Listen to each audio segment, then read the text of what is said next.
واحد كده بيطلع تعليقاته كلها تضحك، تموتك من الضحك، ومش عاجبه حد.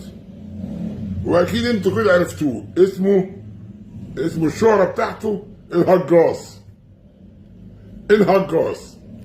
الهجاص ده مش عاجبه اي حد مش عاجبه.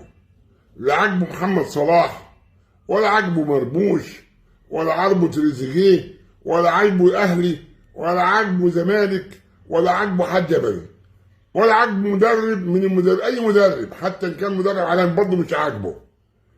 وطلع علق على ماتش الاهلي امبارح، انا ما ده فرق احسن منه، ما احترمنا الفرق يعني، ده فرق احسن منه.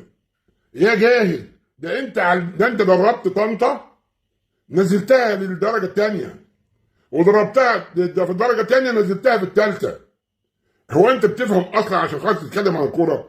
ده هم بيجيبوك عشان يضحكوا عليك، بيجيبوك عشان يضحكوا على تعليقاتك. لكن انت اصلا كنت لعيب في الزمالك ولعبت في الاهلي، وما طورتش كتير يعني، وما كنتش خدت بطولات ولا عملت حاجه. امال لو انت زي محمد صلاح كنت عملت ايه؟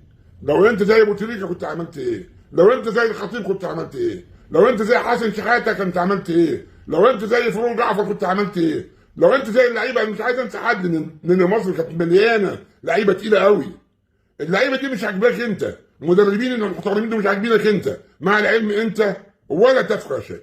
وطلعت بتسريع بتقول انا عايز ادرب الاهلي واوريكم الاهلي. درب مين يا عم؟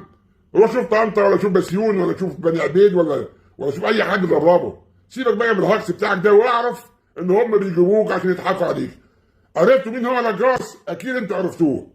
هسيبكم بقى تدوروا في مخكم وفي عقلكم تقولوا مين هو الهجاص، لكن هو معروف قوي يعني، معروف قوي قوي قوي قوي، وكل بيطلع في التلفزيون عشان يضحكوا عليه.